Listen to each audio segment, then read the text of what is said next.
Thanks so much for joining us today. My name's Quinn. I'm like super formal. Talk show. This tonight. And tonight. Thank you for joining us on 60 Queer Minutes. It will not be that long, I swear. I'm excited to have my friend Mel here today. We're going to talk a bit about voice. Quick little reintroduction. My name's Quinn. My pronouns are they, them. I'm a gender-affirming vocal coach. My name is Mel. Thanks for having me, Quinn. It's so good to see you, as always. My pronouns are they, them, and I am a professional singer. And I've been struggling with my voice a lot, so yeah, well, thanks for having me. Absolutely excited to have you on. So you're a professional singer. You started testosterone not all that long ago. No, so I started microdosing. That's a weird thing to say. I started on a low dose in October, and then I switched to the injection on a slightly higher dose in January. So I'm gay, I can't do math, but I think that's 5 months ago. That adds up, I think. Yeah. I also can't do mental maths, but Perfect. so like 5 months on testosterone, low dose for very tiny dose for a portion, and still kind of lower dose. Yeah, I'm still on a lower dose. I didn't want to rush the vocal transition just because I've heard stories of not being able to sing once your voice changes. So me and my singing vocal coach, Eli Conley, we talked about being able to sing through the transition. Yeah. But speaking is a whole nother thing. Yeah. So experiencing singing, you're like, this has been very fluid. Speaking has been a little bit different, it sounds like. Yeah, I'd say with singing, it's been a lifelong process of finding where to have things sit in my voice, just to have them sound how I want to sound, especially doing demos for different genres or more masculine, more feminine stuff.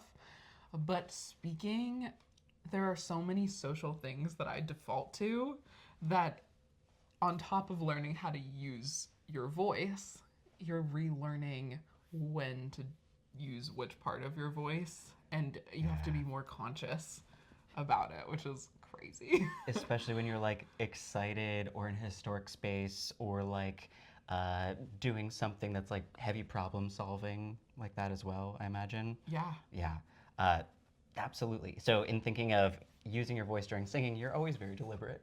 You know how to support your sound, you know how to place your sound. Yeah. But when you're chatting, we kind of just go on autopilot. Yes, completely. It depends who I'm talking to.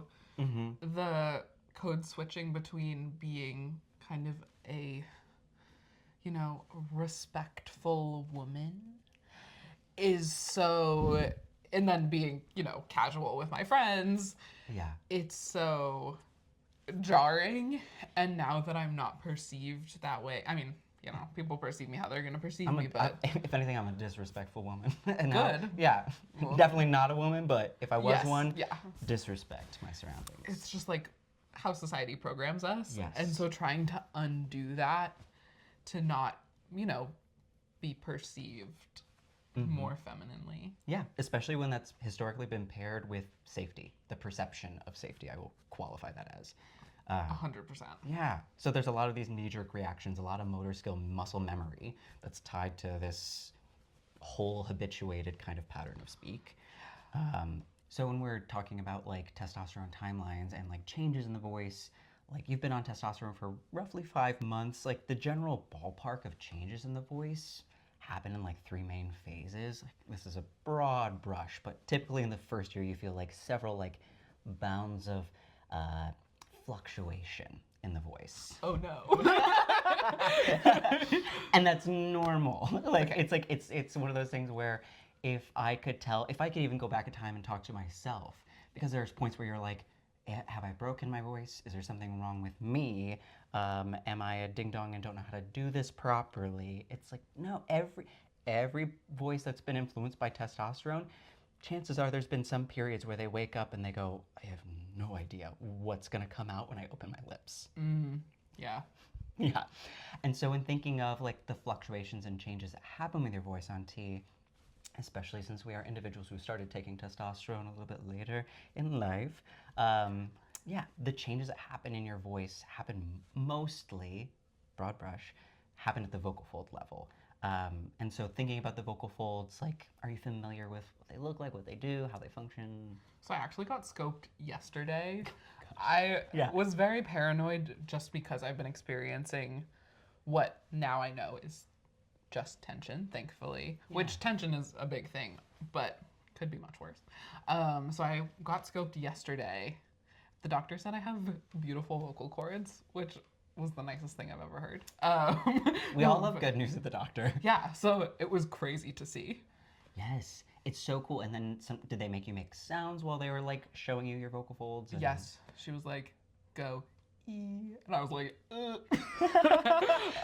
Having something stuck down your throat and also making sound at the same time, most of us aren't used to that, I would imagine. It was creative for sure. So yeah, it was really interesting. I got to watch the video back after, and I have a pretty wide vibrato, just in my voice. That's just kind of how she be. That was dumb. I love that. That's Okay, really cool. wonderful. Yeah. And so when your vocal folds are changing on testosterone, like when they are changing and bulking up with a little bit of mass that's happening there, it's slightly inflammatory in nature, so there's a little bit of puffiness going on, so sometimes you feel a little bit less stability or agility or fatigue a little bit quicker, normal. I'm sure you're aware not to push your voice past, and you know what vocal fatigue feels like. Yeah, it's been pretty constant. I've been able to get like 3 takes of a vocal, and then I have to stop. Yeah. Which, Yeah. is not ideal. It's the first year on T, and there's you can only do what you can do. Yeah. And pushing yourself, as much as I have it's easy to give the advice, but when you're in the position, I get it. the last thing you want to do is take a break Oh, for and sure. reset. Yeah. Yeah. But we both know it. We're both here in the present and now. Yep. But yeah, so when that material gets thicker and your vocal folds are vibrating, it's relearning how to use your instrument. So the best way I like to describe it is like you have a computer. You have a computer. And with it, it's like you have an operating system update. And there's new hotkeys on the computer. And so if you're going to do a little shortcut with your QWERTY keyboard, it's not going to give you the same result. And so you have to learn the new way to support and maneuver and engage with your sound. And it's just like a relearning curve, which is totally fine. But as someone who's experienced a lot of vocal agility in their life, I'm sure it's, different singing and speaking. Yes, so thinking of that change in the voice. Props. Props. We love props. So this is like a nice little cross section of the voice box or the larynx and the throat. Yeah. And so when you are looking about the material, so this would be the vocal fold itself. When you are on testosterone, this diameter just kind of gets a little bit thicker in nature. So where is this, like, Yeah. geographically? Oh, it's that part. Mm-hmm. Okay. Yeah, so if you want to feel your larynx, place your hand over your throat. And I think of like, almost like, don't karate chop, but like pushing up underneath your chin. And so if you have your fingers resting across your neck like rungs of a ladder and you swallow, you'll feel a little bump. Yeah. Yeah. So that's your larynx lowering and then coming back up with the swallow. Interesting. Okay. You can also feel it, something I really like doing with this is if you can make your larynx move up and down. Have you ever played with this before? No. It's cool. So we won't be doing it with the voice on, but you'll feel it underneath your fingertips. Okay. But if you take the tip of your tongue, rest it behind your lower front teeth, and then you take the body of the tongue and move it forward, you feel the larynx lift up in the throat. And then if you take the tip of your tongue, place it on the roof of your mouth, and trace it backwards towards your uvula. Don't punch. Yeah. Yeah. Was that shocking to feel? Yeah. That's so silly. Yeah. So it's moving up and down. It's like a little elevator car is how I like to describe it, is moving in the body. Yeah. So moving, obviously we don't want to depress the larynx like super far down because then you end up sounding like Patrick Starr, a little bit like efforted and like distorted. Right. But yeah, it's like a little elevator car going up and down. But yeah, so in there you have this like bisection. You can see how the vocal folds vibrate together. So you saw that when you were looking down. This is that. So if you're It's all looking coming together. yes. Okay. So if you're looking down the throat, you can see how the vocal folds, this is if we breathe in and they separate. And if you're lifting something very heavy and you're bracing, have you ever felt that before? Oh, yeah. Yeah. So This is so educational. when your vocal folds come together, it almost feels like there's a wine bottle stopper cork in the Yeah. Yep. And that helps pressurize things. How when you're lifting something heavy, it's helpful to do, but you don't need to press your vocal folds together too far. It can Right. be fatiguing. But yeah, so open, close. But when we're speaking, they're just gently vibrating together across this bandwidth. So it's very much like this smooth undulation, ideally. Ooh, that's a good SAT word. Oh, thank you. Yeah. A little $5 word. Undulation. So as they undulate together, they are creating that like vibratory tone, which we feel is the buzz of our sound. Yeah. Yeah. Yeah. Whoa. So, in thinking of, it's a fun side quest, my favorite way to have people explore this is to place your hand on your throat, and I want you to just like sigh, just, and there's no buzz, right? Right. And then if you think of bringing in a little bit of drama to it,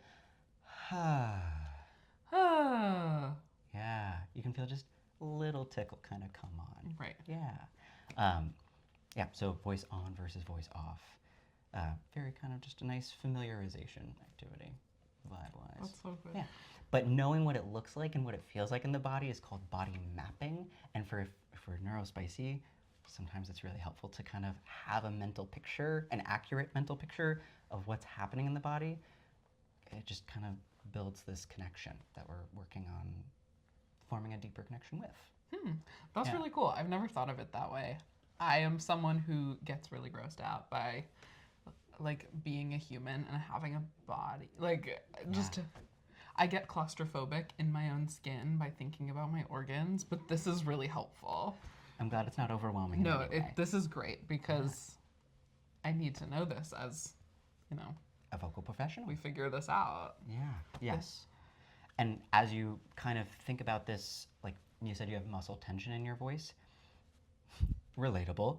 I mean, Twins. existing twins, existing in modern day society too. Like it's just like, how could we not be tense in our bodies? It seems like a little bit of an uphill battle, but definitely one worth nurturing.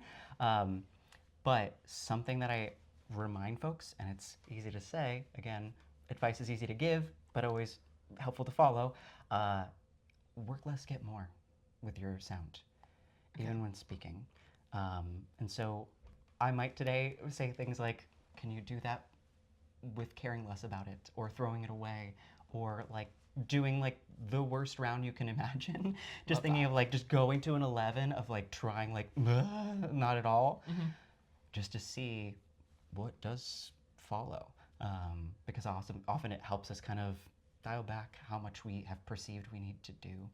I don't know. Are you a perfectionist in any way, shape, or Oh form? my god, yeah. I will beat things into the ground. Yeah. And this is the most beautiful practice of telling ourselves not to do that as much. Yeah. Not to That's say good. we can totally stop, but we'll try. Yeah. We'll try. It'll be fun. So I love that, like, we really nailed, like, what do we want to talk about today is tension. Like, how do we mitigate a little bit of that? It's common in most of my sessions. I would say main things that I hit on with people is tension and connecting with your airflow, your energized breath, your breath support, however we want to frame it. Those two things are like the main heavy hitters. And we of course talk about like the affirming parts of voice, but like one of the most important parts about modifying your sound is supporting it first. Like that's the foundation, is support it, and then you can mess around on top with all the fun nuances. So there's kind of these two baskets that we play with. Yeah. That's really good to know. My speaking voice is a huge source of tension for me. I have tension while singing too, but I often find that for when I'm like at a show or whatever, when I'm talking to people beforehand, I spend so much energy that my voice is fatigued by the time I go on stage. And so I've like stopped really talking to people a lot before I go on, but it's so fatiguing. So fatiguing. And would you say you experience more fatigue prior to show talking to people, or would that be day-to-day life as well? It is day-to-day life too. I'm like constantly singing. I'm constantly using my voice. My dog gets a concert on the daily. Yeah. I'll like sing and not notice that I'm doing it, and my boyfriend is like, "That's a nice song, babe. What song is that?" And I'm like, "Was I singing?" Um, so I'm just a pretty consistent vocal user. Amazing. But yeah, I would say speaking throughout the day, especially when I'm either speaking in kind of like my vocal fry area, but it's a difficult balance because I want to sound more masculine. So vocal fry is something that you associate with feeling and hearing more masculine tones. Somewhat, I think it's just because it's at the bottom of my range. So something that I've noticed, and this is like, I like that you brought that point up. So thinking about vocal fry, how is that achieved? First and foremost, could you kind of like, do you have a schema as how that kind of is made in the body? This is a guess. Go for it. Maybe it's an I educated love an guess. educated guess. Yeah, I would assume that there is, like, you know, when we were doing the kind of choke, like the thing, Oh, yeah, like the stopping stopping. it. So I'm wondering if it's leaning towards that, but not quite to the full extent that it stops the sound, but having a little more like force. Am I close? Points. Points. So with it, your vocal folds are touching; they're still vibrating, but it can be, there's a gradient of like what kind of fry we're making, but your vocal folds are coming together with lower airflow. So Right. kind of energy, or it can be like you can hear a Yeah. different kind of creak with that sound.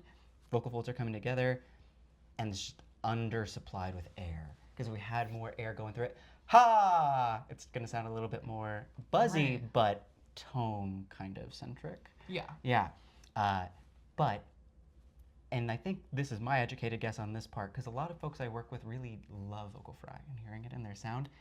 It mimics vocal weight in a very similar kind of way.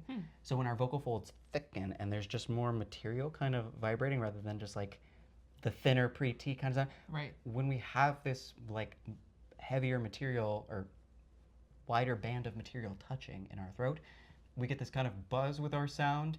And so if we like a thinner vocal weight, it sounds a little bit more feminine. And then if we thicken our vocal weight, it's got this kind of buzzy quality behind it because of the thickness there. But if we are used to feeling affirmed prior to testosterone, we want to find a buzz, we tend to add a little bit more fry to the sound because it's a different kind of texture to Yeah. the sound. That makes sense. Yeah. So thinking of, if as someone who also habituated some vocal fry in their voice, learning being like, oh, I have the buzz now in a different way. Do I need to lean into the fry as much? Can I just enjoy my natural buzz? Yeah. Yeah. I'm high on life, dude. Nice. Okay. So in thinking of the tension that sometimes comes with the fry, the voice coming together, I love people just sighing as a practice. Just finding like the least amount of effort it makes to make any sound. Thinking of starting with the air flowing and then the voice coming on secondarily. Does that make sense in the brain? Yes. Yeah, so Interesting. Ooh, even more air at the front. Give it a little like beat. Yeah. It showed up. Yeah. She's a little unreliable right now, but Heard. No, and that's very okay. And like, you're still. This is the first time I've had you to do that exercise. Totally. First time we do anything. Let's do another run of it. So Okay. I'll have you start off with the air supply, and then bring your voice in halfway through the sigh. Okay. Yeah. Give me 2 more rounds of that. Okay. Oh, I forgot. I forgot to breathe. Okay. Good cat. Mind, body. It's a little bit of this. I know. I'm awful at coordination. There's a little bit more air at the beginning. Yeah. That. Okay. Can you do 2 more times just like Sure. that? Yes. So leading with that. Mm-hmm. Yeah, and then we even had a little fry at the end where you're kind of backing off on your airflow at the end, just kind of. She was demure. Yeah. Yeah. Yes. Okay. Cool. So just finding like what is like the least amount of effort you can. I think of NPR. When I think of welcome to NPR radio station, we are having a jazz festival playing all sorts of piano and saxophone-based music. I'm sure there's more jazz out there, but I listen to piano and saxophone. Now over to you with the news, Well, with thank the you so weather. much for having me today on the. I don't like. Yeah. I don't know if I'm, because I just think about it all so much. Yes. Okay. Cool. Let's practice a little lead in then. Okay. So if I'm thinking of if we're gonna think of band names, Okay. it can be any band name. It can even be a food item. I don't care. Okay. But I want you to think you're on NPR or some local radio show, and you're just introducing the next band that's coming on. You're just spinning those samples. So I want you to, now this is the Beatles. And you just like play it in. I want you to think of that sigh. Now this is whatever band it might be. Just kind of carrying through that sentence with that sigh energy. Okay. And now we have Queen on the radio. Yeah. Up next. Yes. Yes. Give me 2 more rounds like that. And I want, this is a wild thing. Can I have you use your hand? Yeah. So you're Okay. putting it on. This is the arm of the record player. I am the record player. Okay.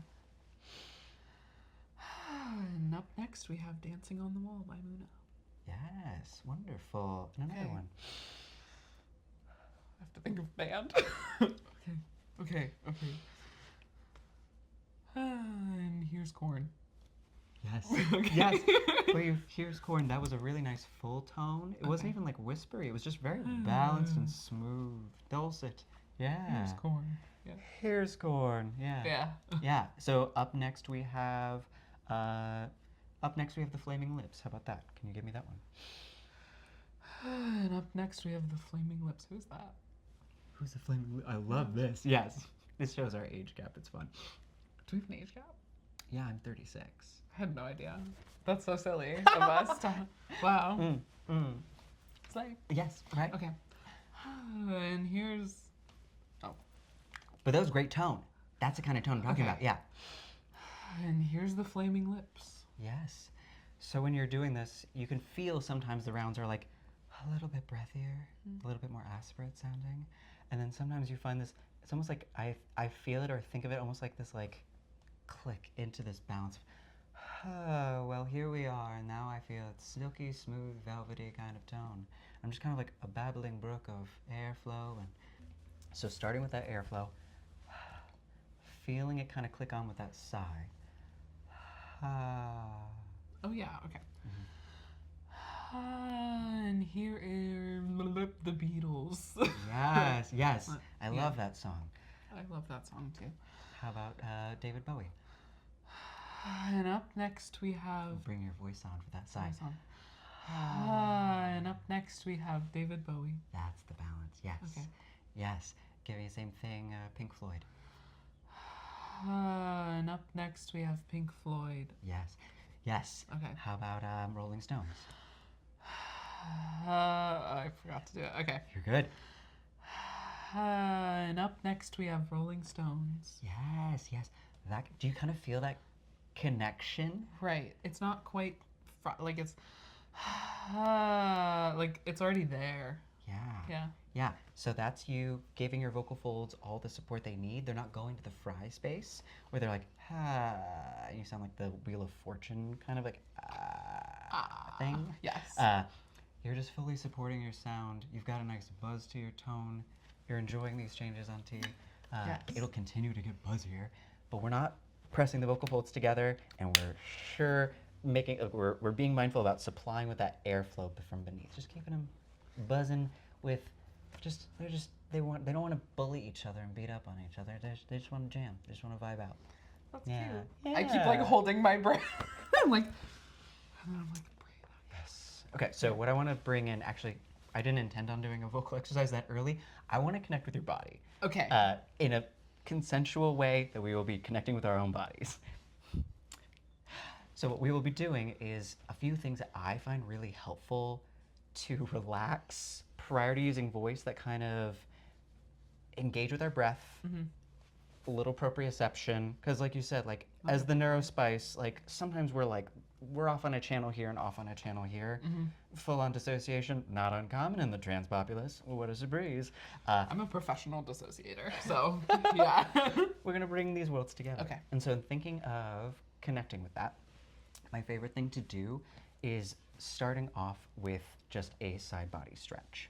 Okay. So side body stretches, make sure that both sit bones stay nice and grounded in the chair beneath you. Okay. Yeah, so left and right cheek nice and glued beneath. And I want you to, we're gonna gently place our hands across one wrist, whichever one's comfy. And you're gonna bring those above head. Yeah, so your forearms are kind of in line with your ears. Okay. And while we're doing this, it's not about how far you go. It's kind of just about like feeling a nice little stretch. So keeping this hip point, because yeah, we were stretching the same way, keeping this hip point glued to the chair because it might want to come up. We're just going to take a nice little easy lean over to this side. And while you're stretching, because you're in perfect formation, I want you to bring the mindfulness to your rib cage on this far side and breathe, kind of like artistically think of breathing into those ribs, feeling them flare. You might not feel it a lot at first, but as we're building this mind-body connection, the intercostal muscles are between all of our little ribs. And sometimes I like it in stiff, and a little contracted, so we're just kind of warming them up. We're gonna do the same thing on the other side if you want to change your hold. How's this feeling so far? Just a little check-in. Yeah. Hoping I'm not too sweaty. It's the magic of tea, Oh, I know. right? So in stretching over to this side, same thing, keeping the right hip point glued to the chair beneath you and just feeling this nice gentle stretch from the elbow down to your hip. Oh yeah, it's like so tight. I know, but that's Yeah. not surprising. Yeah, so I say don't focus on how far you go, but just more about like going to a nice little stretch that's not uncomfortable and you can still breathe nice and deep. Okay. Because the ribs, they float open and close. It's like they move like the handle of a bucket. They hinge, and you don't really think about them moving. Right. But when we're breathing, especially if we've ever bound or like had dysphoria where we kind of like made the body smaller. Oh yeah. Yeah. So being able to open and close, not open and close, but expand and enjoy like pliability in this area. I go through this stretch with pretty much everybody, sometimes even at the beginning of most sessions, because a lot of us, we just kind of we get really small and sometimes we breathe really high in the chest. Yeah, that's a good point because I got top surgery about exactly a year ago. And so this area of my body, I kind of have tried to think of it as little as possible for so long. And now that I don't cry at how it looks, I'm like, oh, I have ribs. I have ribs. I don't feel super uncomfy like moving around in space and time or like even doing stretches like across the front of your body. Totally different.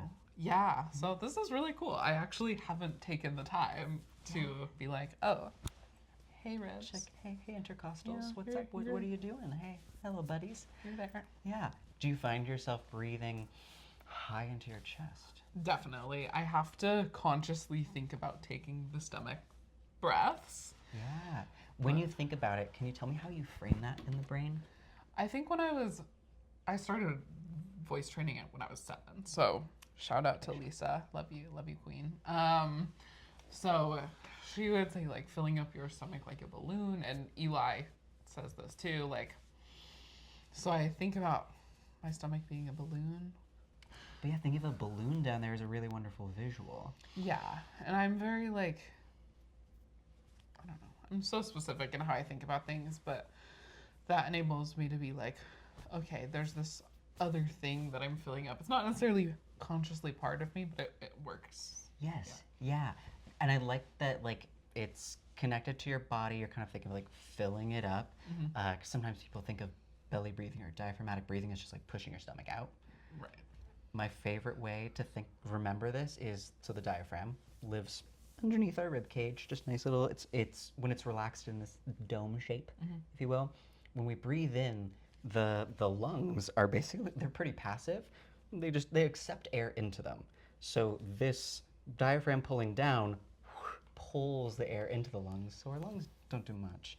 But when they are filling up, we're really feeling this energy coming from below our rib cage, and like thinking of filling the balloon in the stomach.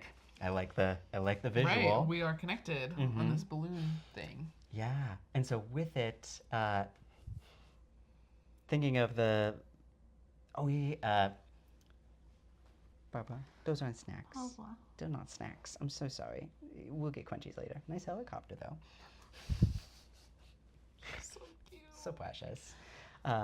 So when the diaphragm comes down, the way I think in my brain kind of helped me, you can think of it as a balloon. I think of it as I'm softening my abdominal wall to accommodate for my breath to live lower in my body. Because your diaphragm is literally like displacing your organs a little bit because they can rest a little bit higher under your rib cage. But if we're bringing air in on top, I gotta make room. So we're just kind of like, it's almost, I think of a lot of this practice as a very like nurturing kind of energy of like, all right, we're just making space for we can take up more space now. That's like kind of beautiful. That's, Yeah, so it's like nurturing, being like, I'm letting my breath live in more of my body. I'm allowing my diaphragm to contract and just kind of fill my chest with more support. And yeah, so that's so visually, interesting. body map. I'm like thinking about my breath too much that I'm like, Going on manual, you're no longer on autopilot. I know, so I That- need to, okay. Well, shake that Sorry, up. I get so weird sometimes. No, it's not weird at Okay. all. Sorry, Nora. Not apologize. I really appreciate you telling me when things feel. Oh, thank you. Yeah, that's like I love making things feel accessible and also not like uncomfortable in the bud day. Thank you. Yeah. Yeah, I like hold my breath so much as a person, and then I'm like, why am I dizzy? Oh, right, I haven't breathed in a minute. And when you hold your breath, do you feel like you close your throat off? Yes. That's so me. So, Oh, that's so Mel. that's so me. So in thinking of that closure, tension. We're adding tension here. We're holding it in the body. So when I do counted breathing cycles, I always tell people to hold their voice. Like, think of an open, like a pearl clutching gasp. That kind of energy is keeping your vocal folds open. They're not bullying each other. And if you're singing but not saying the words, I think of, I'm always keeping my, like, almost like at a whisper. Because I used to, but my voice was closed. And so I'm like, how do I just relax things out a little bit more? My choir teacher in high school used to say, breathe in through the vowel. And we would make, beautiful. Okay, we won't put this part in. But my choir teacher in high school used to always say to breathe in through the vowel. And at the time I was like, ugh, that's so annoying. I don't want to look like a loser. But actually, that's so helpful and I do it now sometimes. So want to learn about that concept. That's really cool sounding. Yeah. So yeah, because I think it's, as you were saying, prepping for the openness. Yeah. So yeah. Keeping all your resonators open, keeping this stuff relaxed. Yeah. Yeah. So interesting. So thinking about breath. Breath. Got a little side body stretch. Love that. Waking up the intercostals. Thinking about drawing the breath down into the body. If we're thinking about breathing and we want our shoulders want to come up, roll them back down together. Because if we're doing that, we're kind of extending the muscle fibers of the pectoralis minor, and in grounding them, then we're kind of priming ourselves to breathe a little bit lower in the body without too much brain work. So just kind of thinking of grounding the shoulders. Because if we're breathing real high, we're adding some muscle here, where chances are we're sometimes even call it clavicular breathing. Oh. Yeah, that makes sense. Yeah. Wow. And so it's helpful. There's no right or wrong way to breathe. It's just kind of evaluating, is this kind of breathing helping me now? Interesting. Because if you're exercising or you're being chased by a tiger, chances are very swift inhale, exhale. Barbara, What are you doing? are we frustrated? You want to come over here? Hi. Hi. Does she want to come up? Yeah. Want to pop up? Uppies? Hi.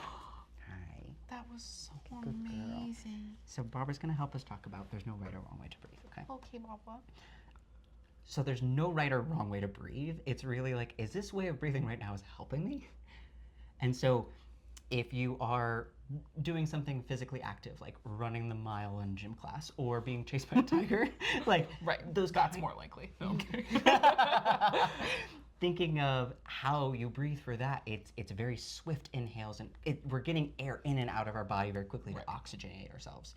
Sometimes that's associated with the fight or flight response, and that's also associated with some tension.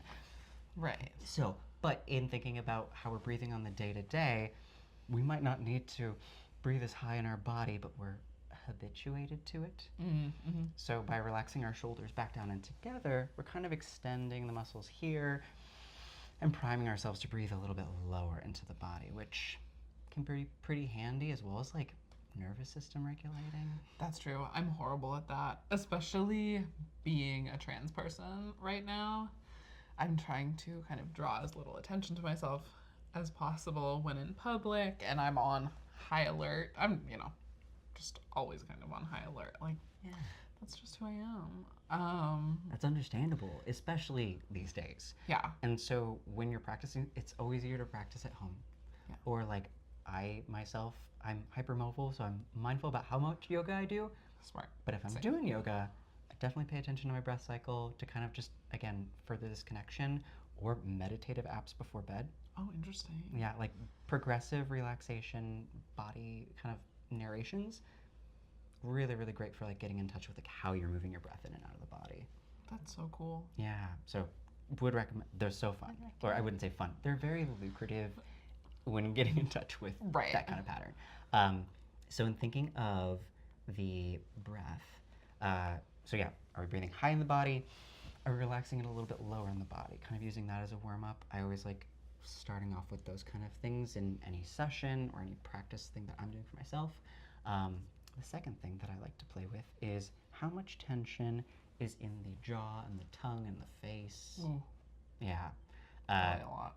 Do you feel like you clench your jaw, or? I do. I like historically am a like tooth grinder at night. This is not an ad. I got like Invisalign to fix my bite, and it actually helped a lot with my TMJ and tension up until starting T. And then when I started T, it started to creep back. In my voice lessons, we do a lot of like, I don't want to jump the gun here, but. No, yes. So you already have some like, massage kind of techniques. I would love to go over some and see like which ones some of them are just bangers and everybody knows about them. And that's great. Yeah. I want everybody to know about them. Yeah. Yes, you know. We should all know about that. Even Barbara likes her jaw being massaged. Yeah. Yeah. Do you like these pets or no? She loves them, okay. yeah. I Well, she don't might want to well. I don't want to do what you don't want. Yeah. Sorry, not to pause the No. interview to pass it down. We're doing some grounding. Barbara. You helping, Barbara? Yeah. Oh, you like that? She's so cute. Okay, I'm so sorry. No. I love these. So, in thinking of relaxing the jaw and the tongue, so with thinking about how this is all connected, you said it comes in during your singing lessons. Mm-hmm. It also comes in during day-to-day stuff. And the thing I like about these stretches is no one has to know it's about gender-affirming voice work. You can do them at the office space. You can do them at a red light in your car. Love that. You can do them while you're walking somewhere. It's wherever, whenever. So I like getting in touch with the chewing muscle, the masseter here. So we've got this nice big chewy muscle. I myself also am a grinder, and I also did find that when I started testosterone, I was like, all my muscles are just getting stronger. Isn't that cute? Yeah. So cute. Mm-hmm. They think they're helping. So many things in our body think they're helping when it comes to tension, keeping us safe. Real. Oh my god. I also have OCD, and my therapist is always like, it thinks it's helping. It thinks it's keeping you safe. Yeah. Yeah. And releasing it, this might get a little heady, but releasing it often can feel unsafe, Yes. right? Mm-hmm. And so trusting your body's boundaries and like what you're feeling throughout this process your boundaries are more than valid. So always listen to them, whether you're working with me or anybody else. Right. Like, I hope you have full autonomy over yourself, and Thank you. that message from here, straight from Quinn. So in thinking of relaxing the jaw, this is my favorite one. It's a Masseter glide. Okay. So we're going to be massaging the masseter muscle. So I think of it as coming from like the tragus, this little Oh, yeah. There. So placing 2 knuckles, or however many feels comfy, towards the top here, like kind of right next to where your cheekbone is. And what we're going to do is glide downwards towards the base of the jaw while relaxing the jaw open. Oh, And we'll do it on both sides. This is gonna hurt. I can't. Oh, don't go But soft. in like a way that is good. Go soft and whatever pressure feels Okay. good. So we're going to relax open. As you glide down, we're going to do like 5 of those and check in. Just kind of noticing. Wait, I kind of love this. And sometimes you can go move a little bit forward. And I'm like, centimeters. It's not a lot of real estate here, but a little backwards. Kind of seeing like, where is this tension or tightness coming in there?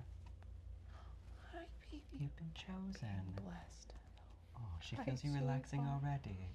So in those glides, how did that feel? I kind of love that. Yeah, that was good. I tend to kind of go all or nothing, so I'll like press really hard. Yeah. So thank you for reminding me that I don't have to do that. But that's really nice. I can feel little notches where it's more tense. Oh Yeah. my god.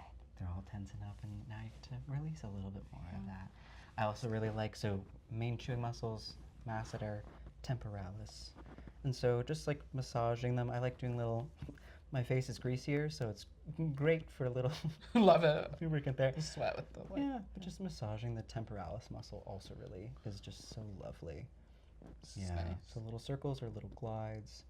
But yeah, so we got our main chewing muscles here and then here. They kind of relax in that. Jaw and the tongue are such good friends. I mean, they're neighbors. They do a lot of stuff together. So relaxing the jaw can often help. The other part, she's so loving this. I am obsessed with her. You are so perfect. So the other one, so jaw and tongue are best friends. In my book, at least they are. The tongue, I fondly refer to as a goblin that lives inside your mouth. Fair. Let me know if this weirds you out too much. No, that's good. The tongue is made out of 8 muscles. Damn. I Yeah. thought the tongue itself was just a muscle. Yeah, that's how most of us would like to visualize it. But when you Okay. think about how it moves in the mouth, it's so dynamic. It's analogous to a elephant's trunk or an octopus's tentacle because it's just muscle on muscle moving. Ew. That's so interesting. So we don't have to think about it too hard. Let me know if at any point in time it gets No, that's okay. gross in the body or the brain. Barbara is helping vastly. Good, think- wonderful. My little grounding resource. Wow. Good job, Barbara. You're a good girl. Crushing it. You're a good girl. So in thinking about the tongue being made out of 8 muscles, I don't say that to scare you, but just more like I think of it as a goblin that I give treats intermittently and to thank it for behaving. Yeah. I like am incapable of relaxing my tongue. Yeah. So we're gonna play with a little bit of that. Okay. Because it's normal for the tongue to be a little wilding out, you know. So in thinking about the tongue, like what can we do to get in touch with it, give it an opportunity to get some yayas out? I think of an overactive dog taking it to the park with a chuck it, you know? I'm so familiar. It's Yeah. a good analogy, thinking of Yes. puppers. So what I'm going to have us do is tongue circles. Okay. So we're going to take the tip of our tongue, place it in front of our teeth, but behind our lips. We're going to do 10 nice gliding circles, tracing our articulators, so our lips, teeth, tongue, gums, all that fun jazz. Nice, big and glidey. And so while you're doing your circles, kind of familiarizing yourself, how smooth can I make this journey? Where am I feeling? What kind of awareness am I building in my tongue? Am I stretching from the root or the tip of my tongue? Am I feeling any kind of spiciness kind of build up? Because sometimes when we're stretching it, there's a little warmth. Yeah, it's like, it's not, I guess it's kind of like an ache almost like at the, like here. Is Okay. that, I love your body mapping. Yes, wonderful. So is it falling off? Is it falling off? it's not falling off. Glad to hear that. So thinking about the tongue, there's no tongue obviously in the image. Right, I use my We hand. can oh, nice. There we go. Now it's better. So when the tongue is resting in the mouth, it fills up this cavity. The bone right here, the only bone in our vocal tract called the hyoid bone, lives at the very top of our larynx. That's where, There's a bone there. yeah, the base of the tongue, the root of the tongue, attaches there. Wow. That's one of its grounding points, is at the hyoid bone.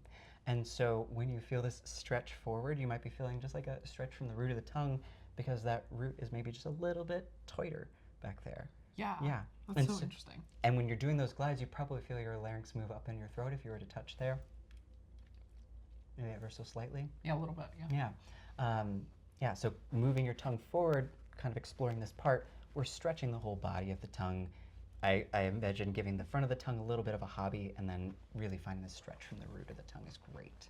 Very cool. Yeah, so tongue attaches right at the base, at the top of the larynx at the hyoid bone. Yeah. Yeah, I could definitely feel that. Cool. I love that. So doing 10 circles both ways, evening things out. It's a really wonderful, just kind of sensory warm-up. You might look unhinged if you do it in the car while you're driving. I'm shameless at this point. Yeah. Oh, same. Yeah. I people are gonna think I'm weird anyway, so Yeah. might as well. Yeah. Is this going to be the thing that tips it over the edge? Who knows? Sure. Yeah, why not? Let it be something that actually feels good in my body. Right. Mm-hmm. Yeah. So tongue circles are a great way to warm up the tongue. Start getting it tired. It might feel spicy, even kind of like moving backwards towards the base of the skull, sometimes people say.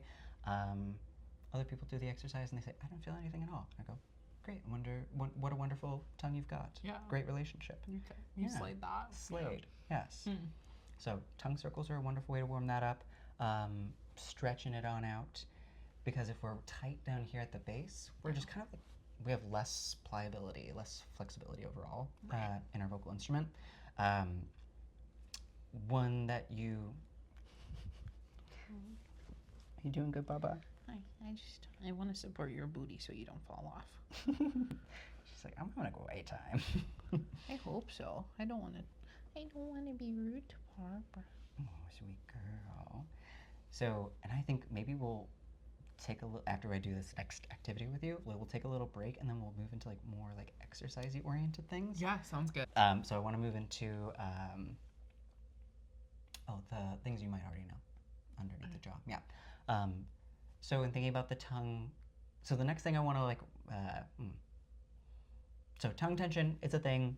It impacts, I would say, a good deal of the population. And so we're experiencing that in the voice. Another good way to kind of get in touch with it, relax it, do a little self-massage this time. So what I'm going to have you do is I take my index finger and I hook it over my chin. It's a nice little grounding point. Okay. And then with my thumb, I do some upward pressure and I just move it out to the left and the right, or sometimes I do a nice little V kind of massage. Keep your tongue as squishy as possible on top. This is a big unlock because I've been doing like this, but I like the it's counter, different. right? And I think of a llama at the petting zoo when you see them like, so you think of a llama, squishy tongue. Yeah, it's like thing like you're telling yourself, I keep my tongue pretty squishy, and just kind of familiarizing yourself, being like, there's a couple muscles underneath there that also just can use a nice little relaxation. Yeah. So a nice little massage, really good That's audio. really good. Yeah, it's a really nice one. Oh, that's good. So This is good. this is really professional. This is so. Happy Pride Month. So this one's really nice. Have you done this one before? I've done like a version of it in voice lessons, doing kind of the poking, but this. Yeah, just a little variation. I think like there's so many nice little variations of these exercises, and so I'm sure you're gonna have some that like I haven't learned about yet, and I'm really excited to learn about. I love Yeah, this. yeah. We're pooling our. Yes, No, you know obviously a lot more. This is your job, but we'll become more of a Venn diagram, right, Papa? Barbara is the center of the Venn diagram. She is. She's a beautiful widow center. Let me know if I'm getting too off track. Okay. No, we're doing wonderful. Okay. Great. So I would love to do a little pause